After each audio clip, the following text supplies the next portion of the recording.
Don't forget to like, share and subscribe Ada 24/7 channel.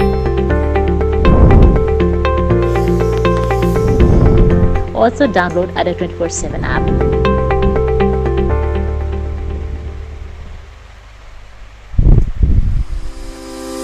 Don't forget to like, share and subscribe Ada 24/7 channel. Also download Ada 24/7 app.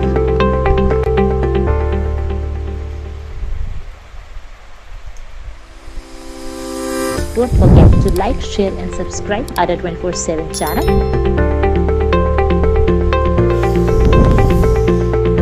Also download Ada 24/7 app.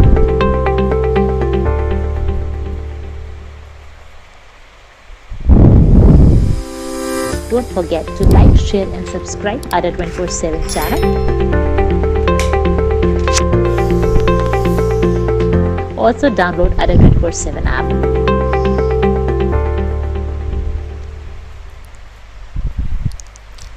नमो नमः मित्राणी, आप सभी का हार्दिक स्वागत एवं अभिनंदन करता हूं। मैं डॉक्टर अवधेश विद्यालंकार टीचर्स अड्डा के यूट्यूब मंच पर हमारी संस्कृत पाठशाला में रात्रि के 9 बजे का समय यूजीसी नेट की कक्षा का रहता है। आप सभी लोग परिचित हैं, हमारे साथ जुड़ते हैं और विगत एक दिन से हम लोग आपके बीच में यूजीसी नेट का सितंबर में जो अभी विगत जो वर्ष में पेपर हुआ था 2020 में, वो पेपर मैं आपके साथ डिस्कस कर रहा हूँ।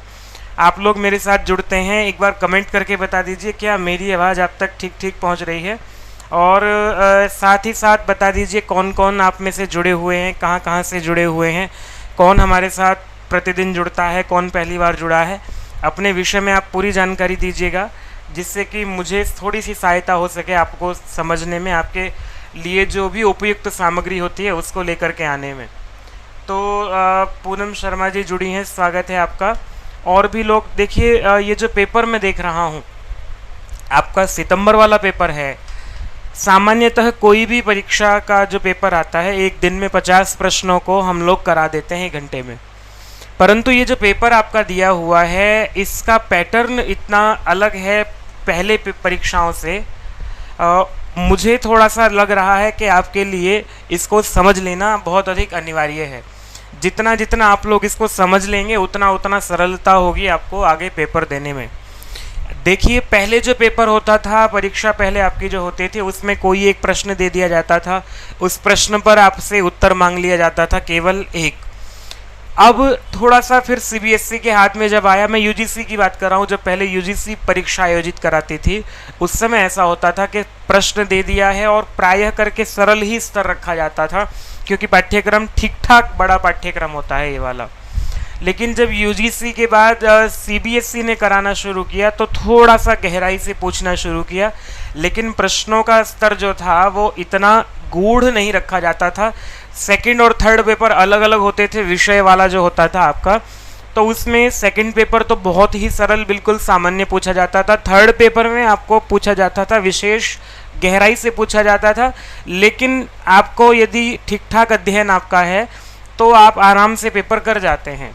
जब से एनटीए ने पेपर कराना शुरू किया है, यूजीसी नेट वाला पेपर आपका जब से एनटीए के हाथ में आया है, एनटीए ने कराना शुरू किया है, पेपर जो है आपका बनाते समय ये ध्यान रखा जाने लगा है कि विद्यार्थी पेपर को पढ़ करके तो आए, लेकिन साथ साथ उसे ये भी पता हो समय रहते जो है वो बहुत तेज़ी से प्रश्न पत्र को करने वाला भी हो। ठीक है, मैं आपको आप देख ही रहे हैं, अभी हमने 40 प्रश्न कल कराए थे, तो उसमें आपने देखा कि एक प्रश्न दे करके फिर उसके 4 ऑप्शन दे दिए। 4 में से कहा कि इनमें से कौन से 2 ठीक हैं या कौन से 2 जो हैं वो संबद्ध हैं या असंबद्ध हैं। इस तरह के प्रश्न जो है वो पूछे जा रहे हैं। तो इस तरह के प्रश्नों को करने के लिए आपको अभ्यास की बहुत आवश्यकता है। अभ्यास करेंगे। मैं आपके बीच में 2020 वाला पेपर ही पहले इसलिए लेकर के आया हूँ ताकि जो भी तैयारी करने के लिए अभी आया है उसे ये पता लगे कि तैयारी क्या करनी है। चलिए बाकी की बातें मैं भी हमारा जो ये सत्र है पेपर को समझने का दृष्टिकोण से मैं आपके बीच में प्रश्न रख रहा हूँ। और पेपर तो वही है जो पेपर आया हुआ था। दिनेश जी, राजन शर्मा जी जुड़े हैं, स्वागत है आपका। 41वां प्रश्न पहले आपके सामने रहा। अरे उत्तर लिखा हुआ है, कोई बात नहीं। 41वां प्रश्न आपके सामने रहा। महाभारतस्य टीकाकाराणां कया टीकया सह संबंधः। तो ये एक तरफ आपको टीकाकार दे दिए गए हैं, दूसरी ओर टीकाएं दे दी हैं, महाभारत की टीकाएं। महाभारत की टीकाएं जो हैं वो इस तरह से कभी नहीं पूछी गई जिस तरह से इस पेपर में आपको दी गई हैं।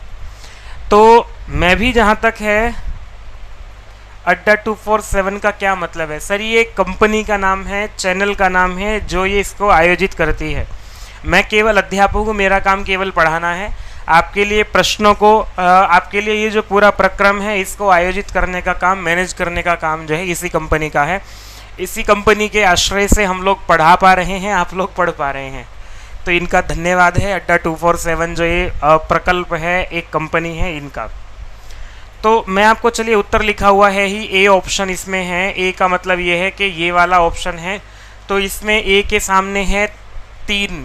ए के विमल बोध टीका जो है वो विषम श्लोकी, और बी के सामने 1 देव बोध के सामने जो है वो ज्ञान दीपिका, और सी के सामने जो है वो 4 लिखा हुआ है नारायण के सामने, मतलब निगूढ़ार्ध पदबोधिनी, और इसी के साथ डी के सामने लिखा हुआ है वादिराज के सामने सेकंड बचता है लक्षाभ टीका विषम श्लोकी नीचे लिखा हुआ है। तो इस तरह से आप जो हैं आशीष गौर जी जुड़े हैं। आपको मेरा कहने का मतलब ये है कि टीकाएं तो ठीक हैं, पहली बात तो टीकाएं इस तरह से कभी पूछी नहीं गई थी, लेकिन चलो टीका पूछ ली गई है, समझ में आता है। गहराई जो प्रश्न की रखने का प्रयास किया है कि विद्यार्थी एक टीका को याद कर ले तो उससे काम ना बने, बिल्कुल ठीक ठीक पता होना चाहिए आपको कि कौन सी टीका जो है वो उसका संबंध किससे है, तभी प्रश्न आपके ठीक होते हैं, ये ध्यान रखा गया है। याज्ञवल्क्य स्मृतौ व्यवहाराध्यायस्य प्रकरणे स्तः, तो व्यवहार अध्याय जो है याज्ञवल्क्य स्मृति में आपके पाठ्यक्रम में लगा हुआ है ही, उसमें से कौन से 2 प्रकरण ऐसे हैं जो यहाँ दिखाई दे रहे हैं आपको, शीघ्रता से उत्तर दीजिए। ये सरल प्रश्न है, देखिए ये प्रश्न सरल दिख रहा है बिल्कुल, लेकिन फिर भी आपको जिसने जो है ऊपर ऊपर से पढ़ रखा है उसके लिए प्रश्न कठिन हो जाता है। अब आप देखो, राजधर्म प्रकरण जो है वो मनुस्मृति का 7वां अध्याय है, याज्ञवल्क्य स्मृति में है ही नहीं। विवाह प्रकरण जो है वो भी मनुस्मृति में आता है, यहाँ आता ही नहीं है। तो दोनों लेख्य प्रकरण और दिव्य प्रकरण, ये दोनों प्रकरण आते हैं व्यवहार अध्याय से, याज्ञवल्क्य स्मृति से। और सी और डी जो दिख रहा है यहाँ पर, सी और डी दिख रहा है यहाँ। तो प्रश्न को देखो, 1 मिनट का टाइम है आपके पास, 1 मिनट में आपको एक प्रश्न पढ़ना है, उस पर चिंतन विचार करना है और उसका उत्तर देना है। यहाँ ये भी ध्यान रखना पड़ेगा आप लोगों को, जो लोग परीक्षा देने जाएंगे, कि कोई प्रश्न ऐसा होता है जो सरल होता है। ये प्रश्न सरल था, इस पर 1 मिनट नहीं लगानी थी। कारण क्या है, 1 मिनट यदि इस पर दे देंगे तो जो कठिन प्रश्न है जिस पर आपको मान लिया सूत्र पूछ लिया कोई, और सूत्र पर आपको सूत्र के उदाहरण पूछ लिया, ये पूछ लिया किससे गुण हो रहा है, किससे वृद्धि हो रही है, वहाँ आपको कैलकुलेशन करनी पड़ गई, तो उसके लिए समय चाहिएगा। तो वो समय कहाँ से लेकर के आएंगे। तो इस तरह के जो प्रश्न हैं उनको करते हुए समय भी बचाना है और प्रश्न को करके आगे भी बढ़ जाना है, ठीक है।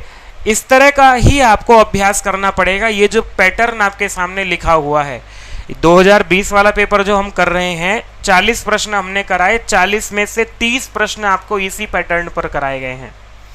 आगे भी पूरा का पूरा पेपर जो है वो 80 प्रश्न लगभग आपको इसी पैटर्न पर दिखाई दिए हैं मुझे इस वाले इसमें, ठीक है जी। आगे बढ़ते हैं हम लोग। 43वां प्रश्न है कि अधोंकितेषु केन अभिलेखेन लेखेन सह कस्य संबंध। उत्तर दीजिएगा आप लोग। तो किसके साथ किसका संबंध है ये बताना है। इनमें से हर्ष, पुलकेशिन द्वितीय, समुद्रगुप्त और कनिष्क, इनमें से किसके साथ किसका संबंध है ये बताना है। अच्छा चलो ठीक है, उत्तर आपको दिख भी नहीं रहा है, थोड़ा सा नीचे चला गया है, कोई बात नहीं, पर मैं ही चलिए आपके सामने रख देता हूं आपका उत्तर। पर मुझे उत्तर नहीं दिख रहे हैं, एक उत्तर देने का प्रयास कीजिएगा, गलत हो जाता है कोई बात नहीं है। अब जैसे हर्ष जो हैं ताम्रपट्ट पर हर्ष के, मैं इनको सारे अभिलेखों को विशेष रूप से आपके सामने रख देता हूं। चलो यहाँ प्रश्न पर बाद में आते हैं, पहले आप इसके जो अभिलेखों के विषय में चर्चा है वो पढ़ लेते हैं। पहले कर्नाटक के बीजापुर में स्थित बादामी के निकट एहोड़ है, एहोड़ बोलते हैं या एहोल बोलते हैं, मैं गया हूं, मैंने देखा इसको। और ये वाला पुलकेशिन द्वितीय का जो अभिलेख है वो भी देखा है मैंने। वहाँ एहोल का जो स्थान है बीजापुर में, चालुक्य नरेश पुलकेशिन द्वितीय का एक अभिलेख प्राप्त हुआ है यहाँ से 634 ईस्वी में। ठीक है जी, आपके पाठ्यक्रम में अभिलेख लगे हुए हैं। 634 ईस्वी में कर्नाटक के बीजापुर में एहोल से ये अभिलेख प्राप्त हुआ था। ये प्रशस्ति के रूप में है और संस्कृत काव्य परंपरा में लिखा गया है। इसके रचयिता जैन कवि रवि कीर्ति थे। रवि कीर्ति को ध्यान रखिएगा, जैन कवि हैं जो, उन्होंने लिखा है। इस अभिलेख में पुलकेशिन द्वितीय की विजयों का वर्णन है, पुलकेशी द्वितीय की विजय का वर्णन है। अभिलेख में पुलकेशी द्वितीय के हाथों हर्षवर्धन की पराजय के बारे में जानकारी मिलती है। ये अनुमान लगाया जा सकता है कि हर्ष पुलकेशिन के मध्य में युद्ध हुआ था 630 और 634 ईस्वी के बीच में। तो आपको बस इस एहोल जो अभिलेख है आपका, उससे ये पता लगता है पुलकेशिन द्वितीय की विजयों का वर्णन इसमें है। और इस पर इसको लिखा है जैन कवि रवि कीर्ति ने। 634 ईस्वी का समय जो है अभिलेख का है। दूसरा जो अभिलेख आपका दिखाई देता है बांसखेड़ा उत्तर प्रदेश में है, शाहजहांपुर। शाहजहांपुर से 25 मील या लगभग 40 किलोमीटर दूरी पर एक बांसखेड़ा स्थान है उत्तर प्रदेश में, यहाँ से अभिलेख प्राप्त हुआ है। महाराज हर्षवर्धन का ताम्रदान पट्ट लेख प्राप्त हुआ है जो 1894 में मिला था। इसका समय भी 628 ईस्वी है। इस अभिलेख में हर्ष द्वारा मरकट सागर नाम के गांव को सभी करों से मुक्त करके 2 ब्राह्मणों को दे दिया गया था, बालचंद्र और भट्ट स्वामी को दान में। इस अभिलेख में हर्ष की वंशावली भी दी गई है। तो हर्ष के साथ जो संबंध है वो बांसखेड़ा वाला ये अभिलेख है, इसका संबंध है। और इसकी विशेषता ये है कि स्वयं हर्ष के हस्ताक्षर जो हैं वो इस अभिलेख पर हैं। अभिलेख के अंत में लिखा हुआ है स्वहस्तो मम महाराजाधिराज श्री हर्षस्य। ये पंक्ति आपको यहाँ पर लिखी दिखाई देती है। बांसखेड़ा उत्तर प्रदेश में जो मिलता है। नित्य मराठी जी नमो नमः। प्रयाग प्रशस्ति जो है बड़ा महत्वपूर्ण है, समुद्रगुप्त के विषय में है, जो गुप्त वंश का राजा हुआ है समुद्रगुप्त। उनके दरबारी कवि थे हरिसेन। हरिसेन भी या हरिशेन दोनों नाम मिलते हैं, तो हरिशेन ठीक होना चाहिए। वैसे हरिशेन द्वारा लिखा गया था ये। समुद्रगुप्त द्वारा 370 ईस्वी में कौशाम्बी से लाए गए अशोक स्तंभ पर खुदवाया गया था। समुद्रगुप्त जो कौशाम्बी से अशोक स्तंभ लेकर के आए थे उस पर खुदवाया गया था ये वाला अभिलेख। इसमें उन राज्यों का वर्णन है जिन्होंने समुद्रगुप्त से युद्ध किया और हार गए और उनके अधीन हो गए। इसके अतिरिक्त समुद्रगुप्त ने अलग अलग स्थानों पर एरण प्रशस्ति, गया ताम्र शासन लेख आदि भी खुदवाए। इस प्रशस्ति के अनुसार समुद्रगुप्त ने अपने साम्राज्य का अच्छा विस्तार किया था और 9 शासकों को परास्त करने का वर्णन जो है वो इसमें मिलता है। बाकी बीच में दोआब जो ये गंगा यमुना का स्थान है बीच का, इसका वर्णन भी मिलता है कि इस सब पर समुद्रगुप्त का साम्राज्य था गुप्त काल में।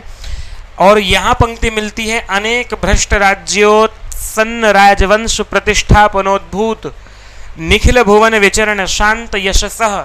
ये यहाँ पर सारा वर्णन जो है सम्राट समुद्रगुप्त के विषय में मिलता है प्रयाग प्रशस्ति में हरिशेन ने। तो बहुत अधिक विशेष बातें यहाँ पर जो मिलती हैं, हमें इनका नाम ध्यान रखना है बस। प्रयाग प्रशस्ति बोलते हैं इसको। प्रयाग इलाहाबाद में जो ये मिला था हमें, हरिशेन ने लिखा था, समुद्रगुप्त के विषय में है। 370 ईस्वी समुद्र का समय है समुद्रगुप्त का, और कौशाम्बी से एक अशोक स्तंभ को लेकर के लाए थे, उस पर ये खुदवाया गया था। ये महत्वपूर्ण बातें आपको इसके विषय में मिलती हैं। तो अभी वापस चलें हम लोग इस पर। ठीक है, जो प्रश्न आपका था, प्रश्न का उत्तर आप लोगों ने जो दिया था, तो हर्ष का पुलकेशिन द्वितीय का संबंध हो जाता है एहोल के साथ, समुद्रगुप्त का हो जाता है प्रयाग प्रशस्ति या इलाहाबाद स्तंभ लेख के साथ। ठीक है, हर्ष का हो जाता है बांसखेड़ा के साथ, और कनिष्क का है सारनाथ बौद्ध प्रतिमा लेखों के साथ। ठीक है जी, कनिष्क का यहाँ से संबंध है। बाकी ये जो अभिलेख लगे हुए हैं इनको पढ़ने का सही तरीका यही है कि आप उसके विषय में एक बार पढ़ जाएं और फिर उनका संबंध याद रखें, किसके विषय में कहा गया है, किसने लिखा है, कहाँ प्राप्त हुआ है, कब का समय है। कई बार ऐसा भी आ सकता है आपको कि क्रम बहुत पूछा जाने लगा है। अब 43 का जो है वो डी उत्तर आपका ठीक हो जाता है। क्रम बहुत अधिक पूछा जाने लगा है कि इसमें से वरीयता काल क्रम की दृष्टि से इनको लिखिएगा।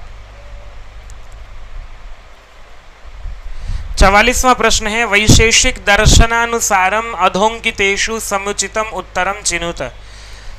चलिए, पेपर सरल नहीं है, बिल्कुल भी सरल नहीं है, बहुत अच्छा लेवल का पेपर है, कठिन प्रश्न पत्र बनाया गया है। ये अपेक्षा की जा रही है कि जो व्यक्ति यूजीसी नेट दे रहा है उसको पूरा का पूरा पाठ्यक्रम ढंग से तैयार हो। तो वैशेषिक दर्शन जो है उसके अनुसार इनमें से कौन सी पंक्ति ठीक है, शीघ्रता से उत्तर दीजिएगा, मैं आपके उत्तर की प्रतीक्षा में हूँ। वैशेषिक दर्शन कितने प्रमाणों को मानता है, ये प्रमाण के विषय में है। प्रत्यक्ष अनुमान उपमानानि त्रीणी प्रमाणानि, ये पंक्ति है। 44 का बी कह रहे हैं कौन, प्रिया चौरसिया जी, ठीक उत्तर है बिल्कुल। प्रत्यक्ष और अनुमान दो प्रमाणों को वैशेषिक मानता है। कल भी हम इस पर चर्चा कर चुके हैं प्रमाणों को लेकर के, कौन कितने प्रमाण मानता है। तो आज भी ये प्रश्न आया हो, देखो 2 प्रश्न आ गए हैं एक ही पेपर में केवल प्रमाण मीमांसा से कि किसने कितने प्रमाण माने हैं। और प्रत्यक्ष अनुमान आगम ऐतिह्यानि चत्वारि प्रमाणानि, प्रत्यक्ष अनुमान शब्दाः त्रीणि प्रमाणानि।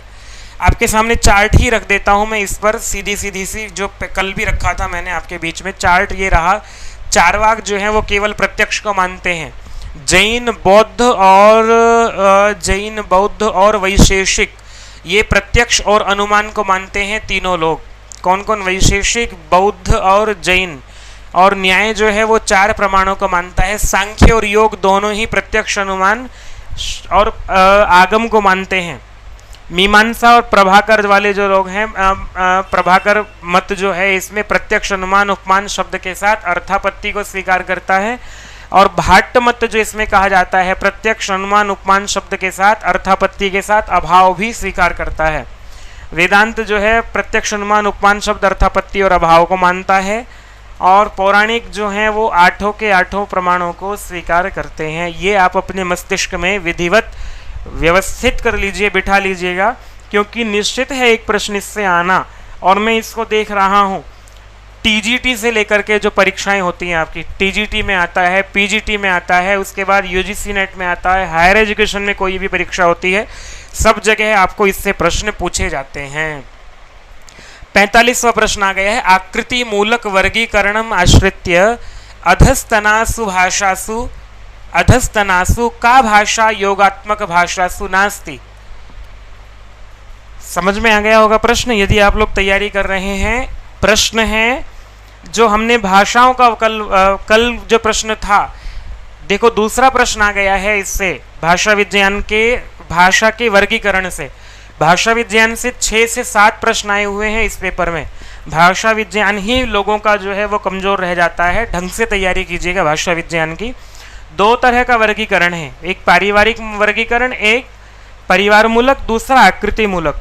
45 का सी बता रहे हैं चीनी, ठीक उत्तर है जी बिल्कुल, क्योंकि चीनी जो है वो अयोगात्मिका भाषा है।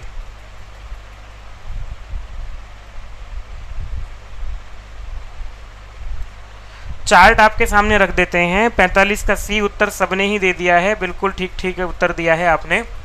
तो आकृति मूलक वर्गीकरण है। मैं एक बार फिर चार्ट आपके सामने रख देता हूं, क्योंकि बार बार देखने से कभी कभी जो है वो प्रश्न आ जाता है तो वहाँ ठीक हो जाता है। भाषा का वर्गीकरण 2 भागों में किया, अयोगात्मक और योगात्मक। फिर अयोगात्मक में 2 ही भाषा दिख रही हैं, चीनी और तिब्बती। ध्यान रखिएगा, अयोगात्मक क्या है, क्योंकि इसमें शब्दों को जो है प्रकृति प्रत्यय जुड़े हुए दिखाई नहीं देते हैं। और योगात्मक है वो इसमें प्रकृति प्रत्यय जुड़े रहते हैं, वो भी 3 तरह से। एक अश्लिष्ट जहाँ बहुत अलग अलग दिखाई देते हैं, दूसरा श्लिष्ट जहाँ पर जुड़े रहते हैं, और प्रश्लिष्ट एक बिल्कुल ही कठिनता से जो है जिनको अलग किया जा सकता है। तो आप यहाँ पर देखोगे इसका सारा का सारा अश्लिष्ट तो है, उसके बाद में 4 भेद कर दिए गए हैं, पूर्व योगात्मक, मध्य योगात्मक, अंत योगात्मक और पूर्वांत योगात्मक। इसमें पूर्व योगात्मक में काफिर या फिर बांतु भाषा जिसको बोलते हैं वो है, जूलू भाषा है। मध्य योगात्मक में संथाली आती है। अंत योगात्मक में तुर्की, तमिल, तेलुगु, कन्नड़, मलयालम आती है। ध्यान दीजिएगा, अंत योगात्मक जो है जहाँ पर बाद में जो है प्रकृति प्रत्यय जो है वो प्रकृति जो है वो जुड़ती है, प्रकृति के साथ प्रत्यय जुड़ता है। यहाँ पर पूर्व योगांतक में जो है मफोर भाषा आती है। इनमें से अंत योगात्मक विशेष रूप से ध्यान रखने योग्य है। और इसकी बात करते हैं, श्लिष्ट की बात करते हैं। श्लिष्ट के 2 भेद हैं, अंतर्मुखी, बहिर्मुखी। अंतर्मुखी जो है वो संयोगात्मक, वियोगात्मक रूप से 2 तरह हो जाते हैं। संयोगात्मक में अरबी, वियोगात्मक में हिब्रू। अरबी और हिब्रू दोनों हैं अंतर्मुखी भाषाओं में। अंतर्मुखी में, श्लिष्ट में अंतर्मुखी और अंतर्मुखी में अरबी और हिब्रू आ जाती हैं। इसके बाद बहिर्मुखी में जो है वो संस्कृत और हिंदी दोनों आ जाती हैं श्लिष्ट के अंतर्गत। प्रश्लिष्ट में चेराफी और बास्क भाषाएं दिखाई देती हैं। इनको ढंग से पूरे अच्छे से एक बार देख लीजिएगा, क्योंकि 6 से 7 प्रश्न इस पेपर में पूछे गए हैं। भाषा विज्ञान पर अधिक ध्यान दिया जा रहा है। पिछले कई वर्षों से मैं प्रश्न पत्रों को देख रहा हूँ। 46वां प्रश्न है, वाक्यपदीय भर्तृहरिणा कतमौ शब्दार्थयोः संबंधौ स्वीकृतौ। शब्दार्थ के बीच में कौन से 2 संबंधों को स्वीकार किया है वाक्यपदीय में भर्तृहरि ने? संयोग, कार्य कारण भाव, समवाय और योग्यता। देखो, थोड़ा सा मुझे भी प्रतीत हो रहा है आप लोग जो है वो इसमें उलझने से वाली स्थिति होगी, क्योंकि कठिन पेपर था और रोचकता थोड़ी सी कम लग रही होगी। अभी ये पेपर पूरा हो जाए, उसके बाद एक पेपर रोचक पेपर लेकर के आएंगे, जहाँ कहीं साहित्य की बात हो रही हो या फिर व्याकरण के सूत्र पूछे गए हों। 46वें प्रश्न का उत्तर कुछ भी दीजिए, आपको जो भी समझ में आता है। देखो, शब्द और अर्थ के बीच में संबंध कैसा है? क्या संयोग है या समवाय संबंध है या कार्य कारण भाव संबंध है या योग्यता का संबंध है? आपको क्या लगता है? 46 का डी बता रहे हैं। बी एवं डी कौन है? ये प्रिया चौरसिया जी, बिल्कुल सही उत्तर आ रहे हैं आपके। कार्य कारण भाव और योग्यता दोनों जो हैं वो भर्तृहरि ने माने हैं। पंक्ति भी है, कार्य कारण भावेन योग्य भावेन च स्थिताः धर्मे ये प्रत्यये चांगम संबंधाः साध्व साधुषु। साधु असाधुषु ये संबंध जो है कार्य कारण भाव से और योग्य भाव से, यहाँ पर शब्द और अर्थ जो है वो संबद्ध हैं, जुड़े हुए हैं इसके साथ, एक दूसरे के साथ। डी उत्तर बिल्कुल ठीक है, बहुत अच्छा है। आपको इसका मतलब ठीक ठाक आपने अध्ययन किया है और प्रश्न पूछे जाते हैं। आप एक बार कमेंट करके बताइए कौन कौन आप में से तैयारी कर रहे हैं या कौन कौन विचार ही कर रहे हैं अभी। मुझे बताइएगा, मुझे थोड़ा सा पता लगे आप लोगों का कौन तैयारी कर रहा है, कहाँ कहाँ से हैं आप लोग, अपने विषय में बताइए। 47वां प्रश्न है, कस्य मतानुसारम फिनिशियन लिपेः 22 अक्षरेभ्य ब्राह्मी लिपेः 22 अक्षराणाम उत्पत्तिरभवत्। 22 अक्षरों से ब्राह्मी फिनिशियन लिपि के 22 अक्षरों से ब्राह्मी लिपि के 22 अक्षरों की उत्पत्ति हुई है। किसके मत में? मैंने कल चर्चा जब की थी वहां पंक्ति आई थी, जिसने कल कक्षा ली होगी उसको ध्यान होगा। प्रिया जी तैयारी कर रही हैं, अच्छी बात है। कहाँ से हैं आप? अपने विषय में थोड़ा सा हम बताएंगे, उत्तर दीजिए। देखो, भाषा विज्ञान जब पढ़ रहे हैं हम लोग तो उसमें भाषा की लिपि की, ब्राह्मी लिपि की उत्पत्ति के विषय में चर्चा आ रही है। कुछ लोग ये कह रहे हैं कि यहाँ पर द्रविड़ भाषा से ब्राह्मी लिपि की उत्पत्ति हुई है। कुछ लोग ये कह रहे हैं कि जो विदेशी भाषाएं हैं उनके अक्षरों से ब्राह्मी लिपि के अक्षर जो हैं वो मैच हो रहे हैं, इसका मतलब वहाँ से वो उनका प्रभाव दिखाई दे रहा है। तो फिनिशियन लिपि जो है उससे बहुत मैच होता हुआ दिख रहा है। इस कारण से इनमें से किसने कहा है? 47 का डी उत्तर दे रहे हैं। डी तो बर्नेल हो गए और डी उत्तर ही आया है 47 का, उससे पहले भी डी उत्तर आया है।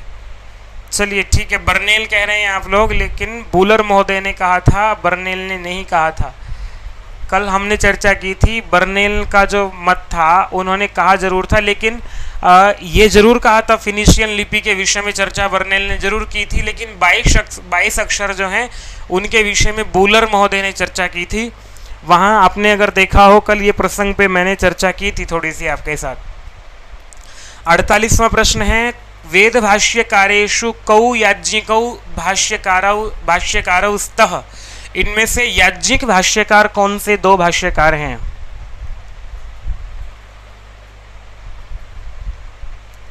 जी ठीक है,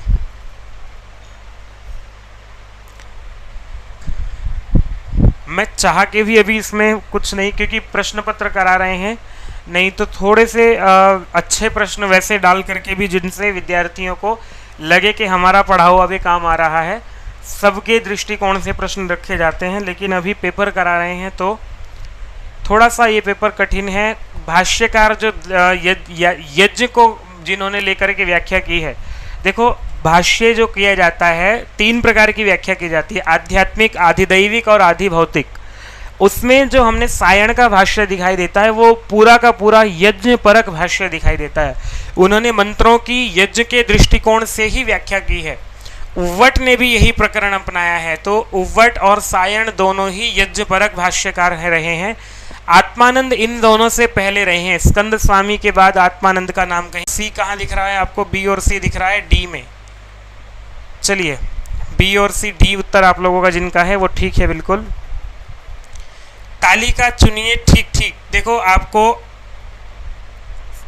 प्रश्न पढ़िए, ऋषि पूछ लिए गए हैं, 1 मिनट में उत्तर देना है आपको। पहले जो आपको प्रश्न आता था, देखो मैं कल से ध्यान रखूंगा, मैं देख रहा हूँ थोड़ा सा कट रहा है नीचे का भाग, इसका ध्यान रखेंगे, कल से इसको ठीक कर लेंगे। पर क्या है कि प्रश्न ही इस तरह से आए हुए हैं और फॉन्ट छोटा करते हैं तो ये मन में रहता है कि विद्यार्थियों को देखने में समस्या होगी। बड़ा किया तो देखा नीचे तक पहुंच रहा है। कल को इसका ध्यान रखेंगे, थोड़ा छोटा करेंगे, इसको दिख नहीं रहा होगा आपको, थोड़ा सा परिश्रम करना पड़ेगा। अब तक केवल यही पूछ लिया जाता था, मंत्र दिया, इसका ऋषि कौन है और इसका देवता कौन है, लेकिन पिछले 2-3 वर्षों से इसका स्तर बढ़ा दिया है। 1 नंबर में देखो आपको एक प्रश्न में 4 प्रश्न पूछ लिए हैं आपको। तो अग्नि सूक्त जो है उसके साथ संबंध बैठता है किसका? मधुच्छंदा ऋषि हैं। और पर्जन्य ज्ञान सूक्त हैं, रुद्र सूक्त हैं, रुद्र के साथ आता है किसका? बृहस्पति का संबंध है क्या? पर्जन्य सूक्त जो है उसके अत्रि ऋषि हैं। पहले देखो ए के सामने सेकंड नंबर किस में आ रहा है? ए के सामने सेकंड नंबर इसमें आ रहा है और यहाँ आ रहा है, मतलब ये 2 गलत हो जाते हैं हमारे। 49 का उत्तर जो है वो ए दे रही हैं प्रिया जी। बी के सामने थर्ड है, बी के सामने थर्ड है, ग्रीष्मत ठीक है बिल्कुल उत्तर ठीक है जी, आपका ए ही उत्तर आएगा इसमें। ए का मतलब ये है कि बी का जो रुद्र सूक्त है, रुद्र सूक्त का ऋषि है ग्रीष्मद। एक बार सब कुछ मिटा देते हैं ताकि ध्यान रहे। तो अग्नि सूक्त का है मधुच्छंदा, रुद्र सूक्त का है ग्रीष्मद और पर्जन्य सूक्त का है अत्रि, ज्ञान सूक्त का है बृहस्पति। अच्छा हाँ, ज्ञान सूक्त का बृहस्पति, ये गड़बड़ हो रही थी, ठीक है। तो दिखाई दे रहा है? अच्छा हाँ, मुझे थोड़ा सा ऐसा लगा कि दिखाई नहीं दे रहा है, ठीक है। तो यहाँ देखो आपको एक ही प्रश्न में 4 पूछ लिए गए हैं। थोड़ा सा तेजी से बढ़ने का प्रयास करेंगे। वाल्मीकि रामायणम कयोः काव्ययोः उपजीव्यम। उपजीव्य के रूप में कौन कौन से काव्य का जो है वो वाल्मीकि रामायण दिखाई देता है? उत्तर आपका दीजिएगा। सुनीता देवी जी जुड़ी हैं, स्वागत है आपका।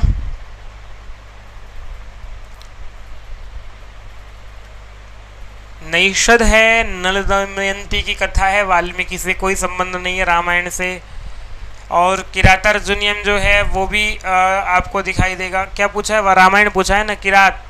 किरात में तो वैसे ही अर्जुन का है और उनका है, तो ये भी महाभारत से आ जाता है, ठीक है जी। 50 का बी उत्तर बता रहे हैं, बी और सी। भट्टी काव्यम और सेतुबंध जो हैं दोनों ही इनका संबंध रामायण से बनता है, बिल्कुल कथा वस्तु रामायण के अनुसार है। नमो नमः। संदीप कुमार जी, प्रिया पूनम शर्मा जी हैं, विजय कांडपाल जी हैं। चलिए ठीक है, तो उत्तर आपका आ जाता है बी और सी। ठीक है जी।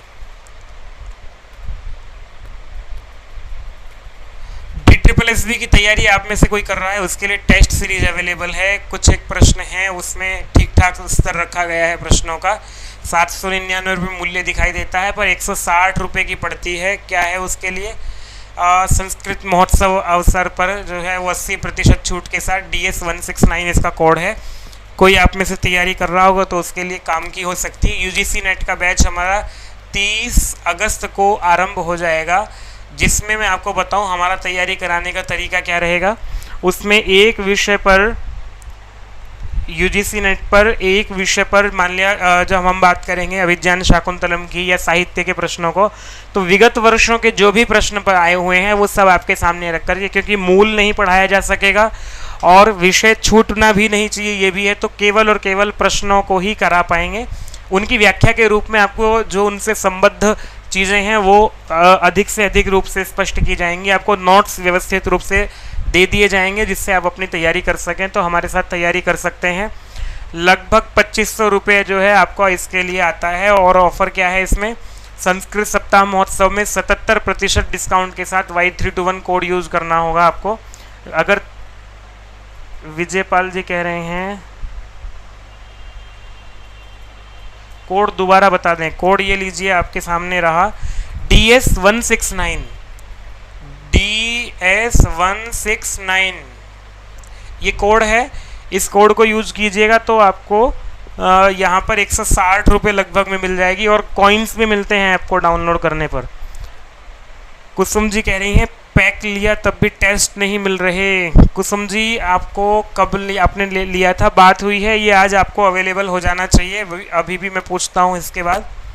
आज ही मीटिंग में सब डिस्कस हुआ था। तो आपको अगर जो लोग पहले हैं 1800 पेमेंट जिन्होंने किया था उनके लिए, अगर आप लोग अभी भी DSSB की तैयारी करना चाहते हैं तो आपके लिए फ्लैट 999 ये कोड है। आप जाएंगे अड्डा टीचर्स अड्डा की ऐप डाउनलोड करेंगे, वहाँ पर आपको DSSB ढूंढना होगा। ढूंढेंगे, रिकॉर्डेड वीडियो पूरे उपलब्ध होंगे। फ्लैट 999 वहाँ पर कोड डालेंगे तो आपको 999 रुपये में मिल जाएंगे। नहीं, मेरी पुस्तक कोई नहीं है जी। अरे अभी तो इसमें मैं बच्चा हूँ, अभी ठीक है पढ़ा रहा हूँ, वो अलग बात है।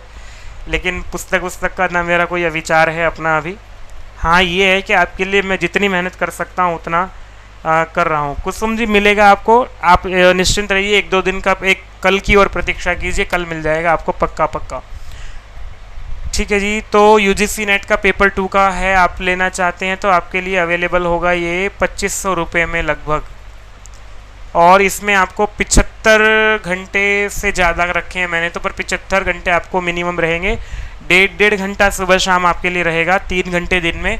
और आपको विगत वर्षों के सारे प्रश्न पत्र कराए जाएंगे। 2004 से जो भी प्रश्न उपलब्ध हो रहे हैं और 2019 तक जो अब तक हो गया है वो सब।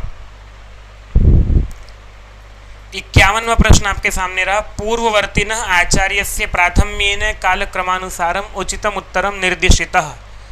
चलिए आप जो है इसको उत्तर दीजिए। सरल प्रश्न आ गया है आपके लिए, लेकिन पढ़ाएंगे तभी। महेंद्र जी पूछ रहे हैं 25 कोड नेट में क्या सिलेबस होगा? सिलेबस यदि आपके पास उपलब्ध नहीं है मेल कीजिएगा मुझे, मैं आपको मेल ID दे दे रहा हूँ।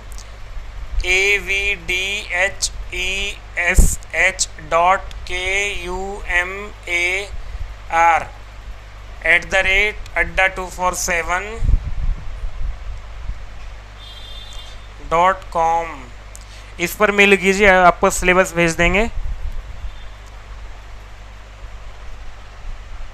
PDF नहीं मिलती है, कैसे मिले उसको?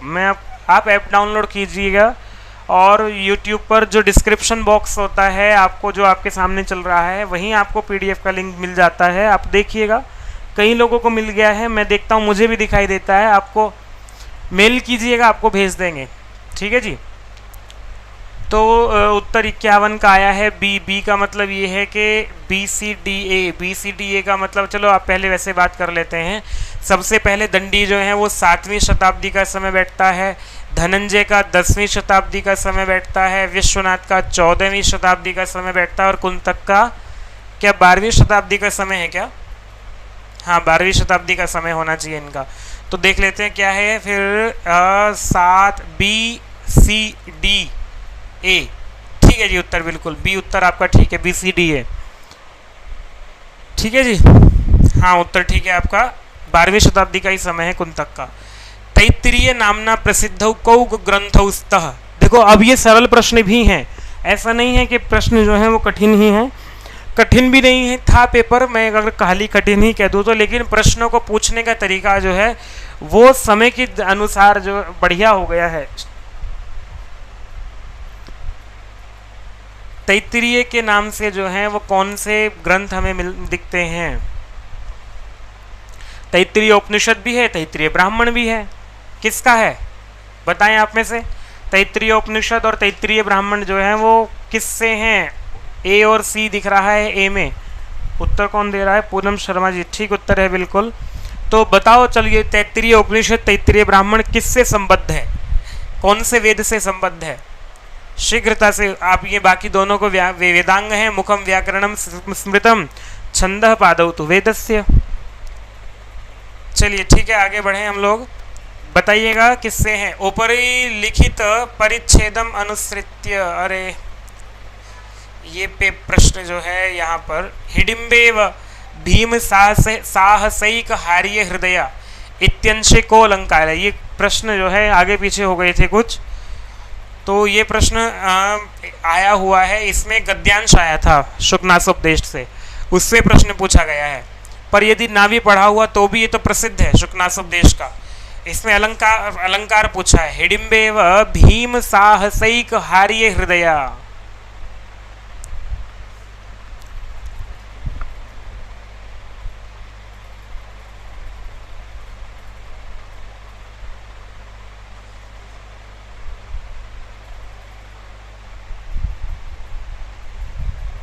तिरपन का ए उत्तर आ गया है आपका? ए तो नहीं होगा जी, विरोधाभास कहाँ दिख रहा है इसमें? पहले तो यही दिख रहा है हिडिम्बा के समान। लक्ष्मी की बात हो रही है कि लक्ष्मी का कैसी कैसी है, तो हिडिम्बा के समान, जैसे हिडिम्बा ने हृदय का हरण कर लिया था भीम के, उसी समय उसी के समान ये लक्ष्मी भी सबके हृदय का हरण कर लेने वाली है, ऐसा इसके विषय में वर्णन आता है। तो एक तो भीम जो है उसमें भीम भी आ रहा है और भयंकर भी अर्थ आता है इसका, तो श्लिष्ट श्लेष भी दिखाई दे रहा है और समान अर्थ में साधर्म्य दिखाई दे रहा है, तो उपमा भी दिखाई दे रहा है। यहाँ पर श्लिष्टोपमा यहाँ पर आपको दिखाई दे रहा है। तो उत्तर आपका सी सबका ठीक होना चाहिए था। के वर्णाः स्वयं प्रकाशन्ते। लो जी, सरल प्रश्न आ रहे हैं। अब देखो आपके सामने ABCD हैं, यही पैटर्न पर सारे के सारे प्रश्न हैं। ABCD दे दिया है, इनमें से कौन से ऐसे वर्ण हैं जो स्वयं प्रकाशित होते हैं?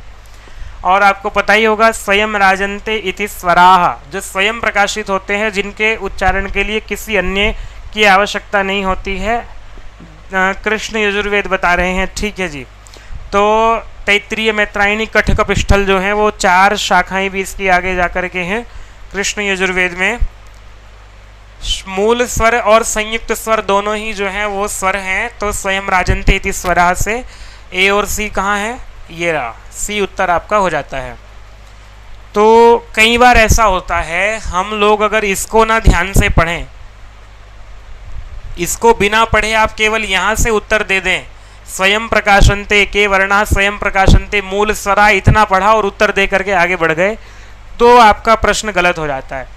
इसलिए इसका अभ्यास करना पड़ेगा आप लोगों को, सबको। जो लोग पहली बार परीक्षा दे रहे हैं, कौन कौन है आप में से जो पहले परीक्षा दे चुके हैं या ये वाली परीक्षा जो दे के आया है?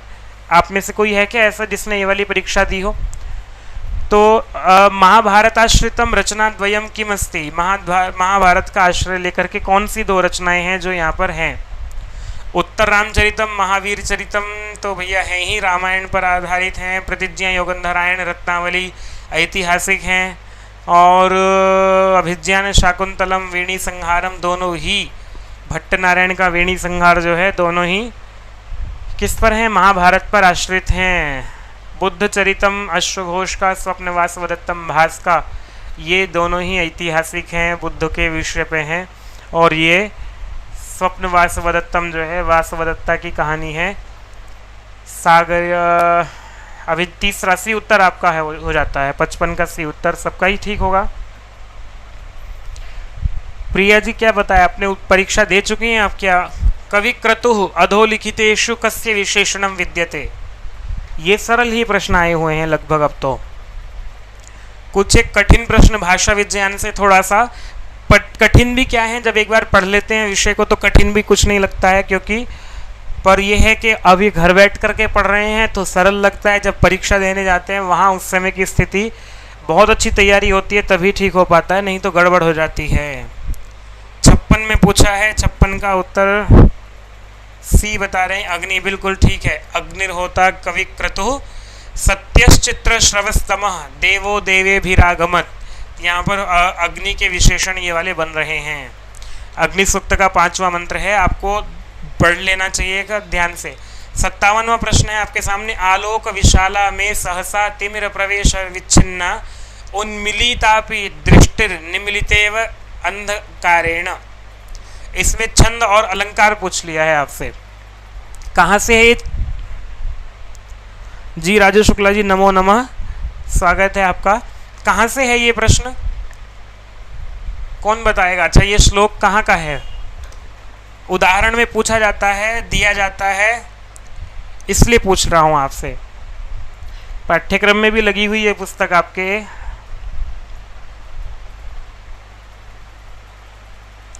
आलोक विशाला, आलोक विशाला दूर तक प्रकाश देखने वाली, आलोक मैंने देखने दृष्टि करने जाने वाली, विशाल दूर तक जो मेरे प्रकाशित करती है, ऐसी दूर तक देखने वाली में दृष्टि ही, मेरी दृष्टि जो है निमिलिता इव अंधकारेण, अंधकार ने बंद सी कर दी है। तो उत्प्रेक्षा दिख रहा है आपको, मानो बंद सी कर दी है, संभावना व्यक्त कर रहा है यहाँ पर। और सहसा अचानक से, तिमिर प्रवेश विच्छिन्ना, तिमिर प्रवेश अंधकार में प्रवेश से जो विच्छिन्न हो गई है, बंद सी हो गई है, उन्मिलितापि खोले जाने पर भी अंधकार ने मेरी दृष्टि को बंद सा कर दिया है। मृच्छकटिकम से पंक्तियां हैं आपके बीच में, ठीक है। और उत्प्रेक्षा है, छंद यहाँ पर आर्या होगा, उत्प्रेक्षा और आर्या। सी बी और डी जहाँ पर हैं, कहाँ हैं बी और डी? देखो ये रहा, सी उत्तर आपका आ जाना चाहिए था। चलिए कोई बात नहीं है। लिम्पति व तमो, राजू शुक्ला जी कह रहे हैं बहुत दिन बाद ऑनलाइन आए हैं। नहीं राजू जी, कल भी थे और परसों नहीं थे। हाँ, तो बाकी 15 के बाद हम कल भी ऑनलाइन आए थे। और आपका जो वैसे ही हो रहा है DSSS वो तो करा ही रहे हैं हम पिछले 2-3 दिन से, वो तो कैंसिल नहीं हो रही है। UGC नेट का नहीं हो पाया था बीच में, ठीक है जी। लिम्पति व तमोंगानी वर्षति वांजनम नभ, ये पूरा जहाँ से प्रकरण है प्रथम अंक में ही, वहीं ये वाला अवधि दिखाई दे रहा है। शकार दौड़ रहा है वसंत सेना के पीछे पीछे और तब ये बोल रहा है। 58वां है, कौटिल्य अर्थशास्त्र से विनयाधिकरणे प्रकरणानाम समुचितः क्रमोस्ति। तो क्या क्रम जो है वो यहाँ पर अर्थशास्त्र में, देखो क्या प्रश्न पूछा है। नहीं व्यक्ति को याद रहता है, कितना भी याद करके जाए कई बार भूल जाते हैं, पर रटने पड़ेंगे अब आपको ये चीज़ें। विनयाधिकरण में जो 18 प्रकरण हैं उन सबको आपको याद करना पड़ेगा किस क्रम से हैं। DSSS भी पूछने कितने बजे चलती है? DSSS भी चलती है जी हमारी दिन में 1:30 बजे। आपका उत्तर जो है मैं इसमें क्रम से आपको नहीं लिख पाया, बता देता हूँ। विद्या समुद्देश, फिर वृद्ध संयोग, वृद्ध संयोग है, विद्या समुद्देश पहले पर है, फिर वृद्ध संयोग है, इंद्रिय जय जो है वो 3रे नंबर पर है, और उसके बाद है अमात्योत्पत्ति, अमात्योत्पत्ति 4 नंबर पर है, मंत्री पुरोहित जो है वो 5 नंबर पर है। ये क्रम है, ठीक है। तो ई जो है वो पहले नंबर पर कहाँ है? यहाँ है। बस इससे ही बात बन जाती है। ये सरल था वैसे, इस तरह से भी प्रश्न कई बार ठीक आ जाते हैं आपके। विद्या समुद्देश, फिर बी वृद्ध संयोग, ठीक है, फिर ए, ठीक है, बिल्कुल यही वाला उत्तर ठीक है आपका। हाँ जी बिल्कुल, डी पर उत्तर आपका ठीक है। दश रूपकानुसारम फलार्थिभिः प्रारब्धस्य कार्यस्य कति अवस्थाः भवन्ति।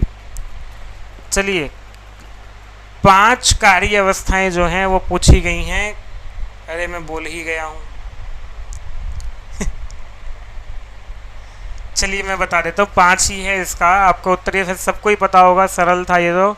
59वां प्रश्न, आरंभ यत्न प्रत्याशा नियताप्ति फलागमः, ये आपको यहाँ पर 10 रूपक में मिलता है। ये 5 कार्य अवस्थाएं हैं।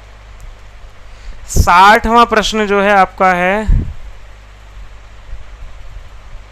हाँ जी राजू जी बिल्कुल, आज का भी है, कल का भी है, परसों का भी है। 3 दिन इनकी वीडियो जो हैं वो पड़ी हुई हैं और महत्वपूर्ण है बहुत।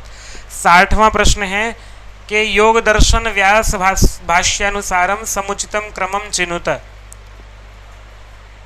क्या है ये, ये जो 5 चीजें दिख रही हैं इनमें से क्या चीजें हैं ये?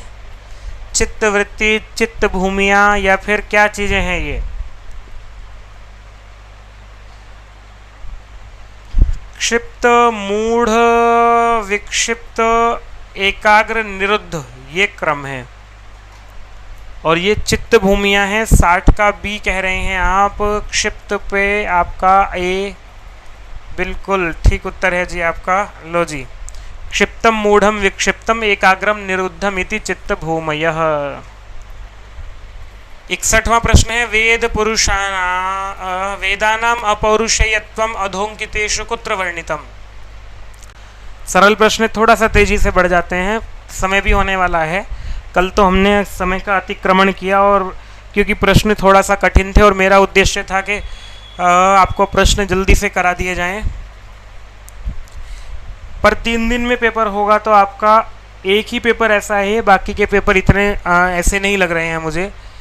बौद्ध दर्शन में तो वेद के विषय में बात ही नहीं है, ठीक है जी। योग दर्शन में ईश्वर की चर्चा है, वेद की चर्चा नहीं है। सांख्य दर्शन में भी वेद की चर्चा नहीं है। मीमांसा दर्शन में वेद की चर्चा आती है। 61 का बी बिल्कुल ठीक उत्तर है आपका। और वहाँ अपौरुषेय कहा है वेदों को। पंक्ति नहीं लिख सका मैं, नहीं ढूंढ के लिख के लाने का विचार था, भूल गया हूँ मैं इसको। सुड़ नपुंसकस्य इति पाणिनि सूत्रेण का संज्ञा विधीयते। 10 सेकंड में उत्तर आ जाना चाहिए। ये तो बिल्कुल सरल प्रश्न आ गया है। देखो महेंद्र जी, आप मेरा नाम ढूंढ लीजिएगा यूट्यूब पर तो मिल जाएगी। मैराथन करके ढूंढ लोगे DSSB संस्कृत, वहाँ मिल जाएगी। टीचर सड्डा आप जहाँ देख रहे हो यहीं प्लेलिस्ट खोलो, आप प्लेलिस्ट खोलो, DSSB की संस्कृत की प्लेलिस्ट आपको भी दिखाई देगी, सब कुछ मिलेगा वहाँ। तो 62 का डी, श्री सर्वनाम स्थानम और सुड़ नपुंसकस्य, ये जो आपके 5 प्रत्यय हैं, स्वादि पंच वचनानि सर्वनाम स्थान संज्ञानानि स्युः। कौन कौन से? सु, औ, जस, अम, औट, शस, ये आपके 5 प्रत्यय जो हैं इनकी सर्वनाम स्थान संज्ञा हो जाती है। काल क्रम के अनुसार इनका ठीक ठीक लिखिएगा, इनका क्रम बताइएगा आप। एजुकेशन न्यूज़ हैं, CPS फर्नीचर हैं,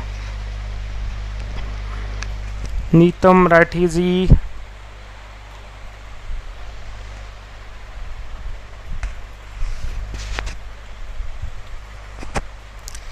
क्या चाहते हैं वैसे आप लोग? एक एक टॉपिक को लेके प्रश्न कराया जाए या फिर प्रीवियस ईयर क्वेश्चन पेपर कराए जाएं?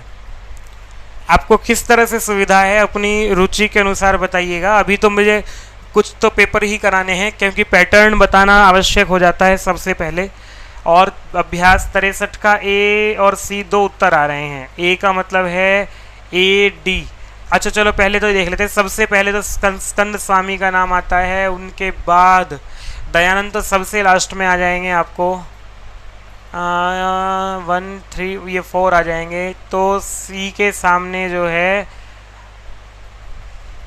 C सबसे पहले कहाँ है, पहले तो ये देख लो। C तो यही है सबसे पहले, और तो कहीं है ही नहीं।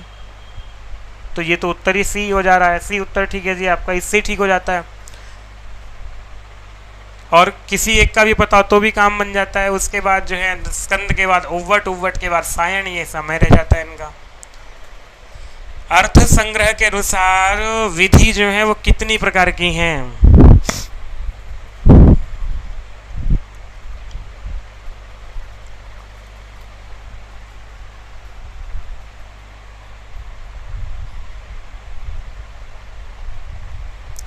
आप लोग थोड़ा सा यदि प्रयास कर लें प्रचारित करने का, वीडियो को लाइक कर दीजिएगा ठीक लग रही है तो। और क्या आपके सुझाव हैं हमारी कक्षा को लेकर के?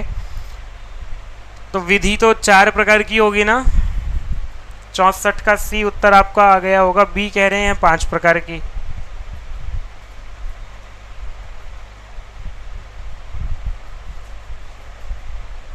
विधि, उत्पत्ति विधि, विनियोग विधि, अधिकार और प्रयोग विधि 4 प्रकार की तो कही गई है भाई अर्थ संग्रह में। इसमें तो है ही नहीं कुछ। पीजीटी कौन सी की बात कर रहे हैं आप? सीपीएस फर्नीचर जी, कैसी तैयारी कह रहे हैं आप पीजीटी की? हमारी यूजीसी नेट की बात है। 4 प्रकार का है भैया, गलत मत करके आइएगा। उत्पत्ति, विनियोग, अधिकार और प्रयोग विधि, ये 4 जो हैं यहाँ पर आपको विधि दिखाई देती हैं। हाँ बिल्कुल, 5 नहीं है, 4 विधियाँ हैं। ABCD का गलत मत कीजिएगा। वैशेषिक दर्शनानुसारम निम्नांकितानां समुचितः क्रमः अस्ति। लो भैया, सरल प्रश्न आ गया है बिल्कुल।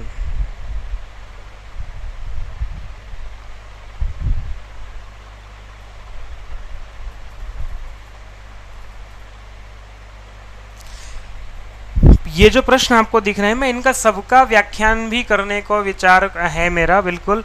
कुछ प्रश्न जैसा जैसा पेपर रहता है, जो जो प्रसंग आता जाता है, प्रयास रहता है कि उसकी उत्तर विस्तार से दे दिया जाए, पर समय का ध्यान रखते हुए कुछ प्रश्नों को इसलिए जो है, जैसे मैंने विधि वाले प्रश्न पर 4 विधियों की परिभाषा नहीं दी, क्योंकि जहाँ कहीं एक प्रश्न और आगे आएगा वहाँ इसको विस्तार से समझा देंगे। हर पेपर में कोई ना कोई विधि पूछी जाती है, इसलिए छोड़ दिया है। और क्रम जो है ये भाष्यकारों का एक इस पर विशेष जो किसी दिन रख लेंगे इसको, वो भी बताएंगे वहाँ पर। तो द्रव्य गुण कर्म सामान्य विशेष समवाया भावाः सप्त पदार्था वैशेषिक दर्शन में ऐसा कहा गया है।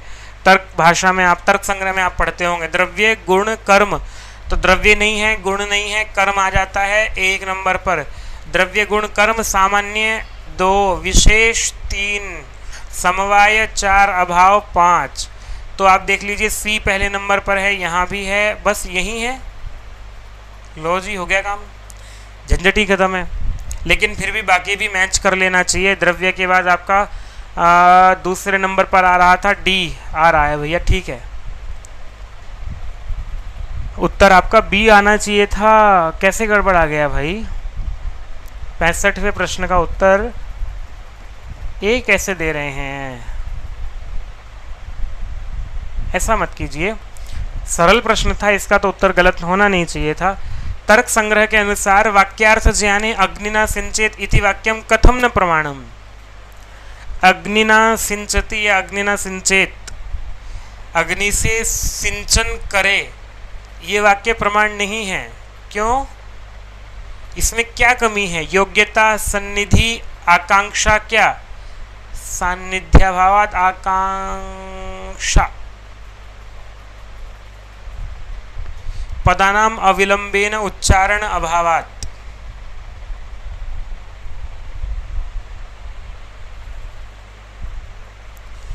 तो इसमें आपको देखो क्या है, अविलंब उच्चारण नहीं हो रहा है,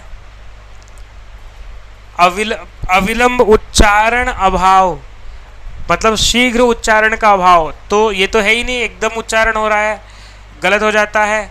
और सन्निधि भी है पदों की, ऐसा भी नहीं है कि अग्नि ना आज कहा सन्निधि कल कह दिया। भूत कह रहा है शराबी भूत हूँ, मुझे शराब ला करके दो। लो इसको शराब दे देते हैं पहले भाई। ऐसे व्यक्ति का तो तुरंत उपाय करना चाहिए बिना किसी विलंब के। आज के बाद ये यहाँ के शराब नहीं मांगेगा भूत, ठीक है जी। तो यहाँ पर योग्यता का अभाव दिखाई देता है आपको। अग्नि का और सिंचन का योग्यता आपस में नहीं बनती है। सन्निधि भी है, आकांक्षा भी है, सब कुछ है बाकी, और योग्यता नहीं है। वन्निना सिंचेत, वन्नी तो जलाने का काम करती है। 66 का ए उत्तर आप लोगों में से आएगा किसी का? योग्यता जो है वो ए उत्तर विरहात होना चाहिए। सांख्य कारिका के अनुसार प्रत्यय सर्ग इत्यस्य को अर्थ, अरे लिखा हुआ है देखो, प्रत्यय बुद्धि तस्य सर्ग कार्यम। प्रत्यय सर्गः। ठीक है जी, आगे बढ़े। इंद्र सूक्त पूछ लिया है। इंद्र सूक्ते चतुर्थे मंत्रे प्राप्तस्य दासम वर्णम इत्यस्य सायण भाष्यानुसारम अधोलिखितेषु कतमः अर्थः अस्ति।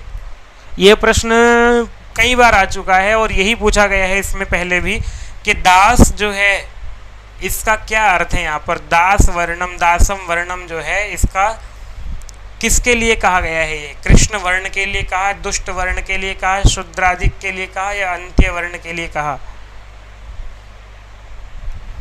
सायण भाष्य में इसको शूद्र के लिए ही माना है। शूद्राधिकम दासम वर्णम शूद्राधिकम ये नेमा विश्वाच्यवना कृतानि यो दासम वर्णम अधरम गुहाकः श्वग्नीव यो जिगीवान लक्ष्म आददर्यः पुष्टानि स जना से इंद्र। तो इसमें जो है दासम वर्णम शूद्र के लिए कहा गया है इस वाले मंत्र में। ब्राह्मी लिपि, इनमें से ब्राह्मी लिपि की उद्भव सिद्धांत में कौन सा सिद्धांत जो है वो विदेशी नहीं है। नास्ति पूछा है भैया, ध्यान देना। कभी कभी जो है अस्ति और नास्ति पढ़ने में भी गड़बड़ हो जाती है। तो विदेशी सिद्धांत है, फोनिशियन या फिनिशियन कुछ भी कहें, ये भी विदेशी सिद्धांत है कि ब्राह्मी जो है वो उससे उत्पत्ति हुई है। द्रविड़ जो है, द्रविड़ तो यहीं के लोग थे, द्रविड़ से, और यहीं की भाषा है द्रविड़ भाषा, उससे उद्भव हुआ है ऐसा मानते हैं। तो ये तो विदेशी है ही नहीं, यही उत्तर हो जाता है। बाकी दक्षिणी सामी लिपि और उत्तरी सामी लिपि दोनों ही विदेशी भाषाएं हैं, उनसे उद्भव हुआ है, उत्पत्ति हुई है, दोनों ही बाह्य सिद्धांत हो जाते हैं। ठीक है जी, तो ठीक उत्तर आपका हो जाता है बी, 69 का बी। उत्तर देने वाले प्रिया जी का उत्तर ठीक है, अनु जी का ठीक है। 70वां प्रश्न आ रहा है। कथन द्वयम अधोलिखितम एकम अधोलिखितम तत्र एकम अभिकथनम। अभिकथनम क्या है? अपरम च तस्य कारणम। अरे यार, अभिकथनम ए अपरम च तस्य कारणम आर इति, तो इसमें से बताना है। फिर अभिकथन कारणम आश्रित्य समुचितम विकल्पम चिनुत। तो यहाँ ए बताया गया है, अभिकथन है। उत्पत्ति परिपूताया किमस्याह पावनांतर ही, देखो वहां से पूछ लिया है उत्तर रामचरितम से। उत्पत्ति परिपूताया किमस्याह पावनांतर ही, और इसका कारण दिया गया है तीर्थोदकम च वह्निश्च नान्यतः शुद्धिम अर्हतः, शुद्धिम अर्हतः। लो जी, तो इसमें कह रहे हैं ए और आर जो हैं दोनों ही असत्य हैं, ए और आर दोनों ही सत्य हैं, और ए इसकी आर समुचित कारण है। बी ये कह रहा है, सी कह रहा है ए आर दोनों ही सत्य हैं, पर ए का आर जो है वो ठीक कारण नहीं है, ए आर दोनों ही असत्य हैं।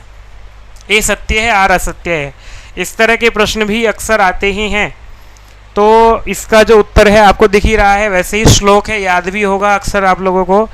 सीता के विषय में कह रहे हैं राम, उत्पत्ति परिपूताया, जो उत्पत्ति से ही परिपूत है, पवित्र है। किमस्याह पावनांतर ही, पावन करने वाले अन्य चीज़ों से इसका क्या पावन करेंगे हम, क्या देखेंगे। तीर्थोदकम च वह्निश्च, तीर्थों का जल और अग्नि, ना अन्यतः शुद्धिम अर्हतः, किसी और से शुद्धि की अपेक्षा नहीं रखते हैं। तो यहाँ पर जो है ये सामान्य अर्थांतरान्यास अलंकार है वैसे, तो इसका समर्थन किया जा रहा है इस उक्ति से, सामान्य उक्ति से विशेष का। ठीक है जी, कारण भी दिया जा रहा है, ये कारण है ही इसका, दोनों ही, एक तो दोनों ही सत्य हैं घटनाएं, और एक से दूसरे का समर्थन किया जा रहा है। तो आर जो है वो एका ठीक कारण है। समुचितम कारणमस्ति सत्यमस्ति उभयम। बी उत्तर आपका ठीक हो जाता है, 70 का बी। तो ये तो रही आज की कक्षा में, 70 प्रश्न तक पहुँचे। कल पूरा करेंगे, कल प्रयास करेंगे आपको थोड़ा सा तेज़ी से बढ़ने का। हमारी कक्षा में संख्या कम हो रही है, इससे उत्साह भी थोड़ा सा कम रहता है। संख्या बढ़ जाए तो अच्छा लगेगा।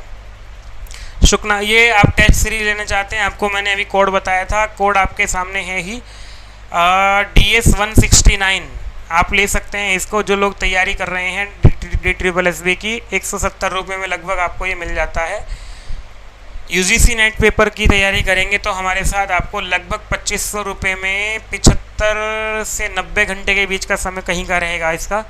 3 घंटे प्रतिदिन की कक्षा हमारी चलेगी। इसमें 1.5 घंटा सुबह, 1.5 घंटा शाम आप ले सकते हैं इसको। 30 अगस्त से बैच आरंभ हो जाएगा और पूरा सितंबर जो है उसमें तैयारी पूरी करा दी जाएगी आपकी। ये केवल प्रश्नों का केवल खाली प्रश्न नहीं है, विषय से पेपर नहीं कराएंगे, पेपर यहाँ कराएंगे, वहाँ प्रश्न लेकर के आएंगे, उनका अध्ययन अध्याय के अनुसार से एक विषय को लेकर के प्रश्न आएगा, फिर उनकी विस्तार से व्याख्या करेंगे।